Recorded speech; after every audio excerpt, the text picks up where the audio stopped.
In the ongoing Karnataka Assembly election, campaign will end today on 8th May. Polling will take place on 10th May and results will be out on 13th May. Three major political parties in Karnataka, the BJP, the Congress and the JDS, extensively campaigned in this election. From the BJP, it was the Prime Minister Narendra Modi, Union Home Minister Amit Shah, BJP's National President JP Nadda, many chief ministers of the BJP from various state leaders from across the country campaigned for the BJP in Karnataka. Prime Minister Narendra Modi said that his government took up many development works in Karnataka, and Karnataka's BJP government has also done many works in the state. And even he said that the double Indian government is very important, and it is very essential and important to have same party's government at the center as well as in the state. And he said that the Congress party is into 85% commission, and he said that it was Rajiv Gandhi who, being prime minister, said that he sends 1 rupee to the state but people get only 15 paisa. And Prime Minister Narendra Modi said that the Congress is doing appeasement politics. And Union Home Minister Amit Shah, he also addressed many rallies, he took up many road shows, and in many rallies while addressing he said that the BJP government scrapped 4% reservation given to Muslim community in Karnataka, and that 4% reservation was equally distributed among Lingayat and Vokalinga community. JP Nadda, national president of the BJP, also campaigned in Karnataka. He took up many rallies and road shows. And from the Congress party, it was Rahul Gandhi, Priyanka Gandhi, AICC President, Mallikarjun Kharge, former Chief Minister and one of the main contender for the CM post from Karnataka from Congress party, Siddaramaiah, and PCC President DK Shivakumar, who is also in the race of CM's post, took up campaign from the Congress side. Rahul Gandhi blamed Karnataka's BJP government of indulging into 40% commission. And at the same time, he said that the Congress party in its manifesto gave 5 guarantees to the people of Karnataka, and those 5 guarantees will be implemented in the first cabinet meeting when the government will be formed.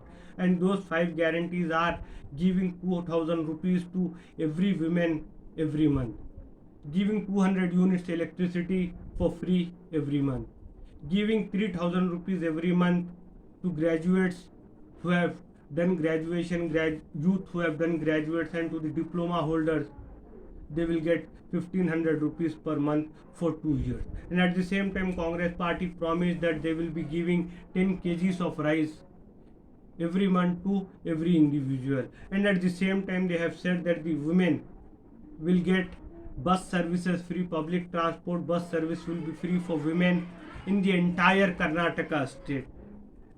And at the same time, BJP also presented their manifesto. In their manifesto, BJP said that every year they will be providing 3 gas cylinders free to the people, and those gas cylinders will be provided during 3 festivals: Ugadi, Ganesh Chaturthi and Deepavali. And at the same time, BJP said that the BPL families will get every day Nandini half-liter milk packet, and they said that people will get 5 kgs ration. Congress party said that they are against Amul coming to Karnataka. In the Nandini Amul issue, Rahul Gandhi went to Nandini store and he had ice cream, and he said that Nandini is very much capable in Karnataka. And only to counter that, the BJP said that the Nandini half-liter milk packet will be given to every BPL family every day. And in every press conferences, Congress party was keeping a gas cylinder and trying to highlight that the price of gas cylinder massively increased during the period of BJP. Being BJP in power, the price of gas cylinders increased massively. Only to counter that, the BJP said that they will be providing 3 gas cylinders free every year. And from the JDS, it was Devagowda, former Prime Minister, who extensively campaigned for the JDS only to ensure that the Janata Dal Secular performs well in this election, and HD Kumaraswamy also campaigned for the JDS. Barrister Asaduddin Owaisi's party AIMIM is also contesting in Karnataka election. They have fielded 2 candidates on one seat. They are supporting one candidate. Barrister Asaduddin Owaisi took up many rallies, he gave many speeches, and he took up many padyatras in this state. Many surveys were conducted, and many agencies conducted surveys, and those surveys conducted by agencies, majority of them showed that the Congress party is going to get absolute majority in Karnataka in this election. but no one knows what is going to happen. These surveys, sometimes they will be correct and sometimes they will be wrong. We will come to know about it only on 13th May, and we will come to know what people of Karnataka have decided. At last, it will be the democracy which will win. Thank you very much.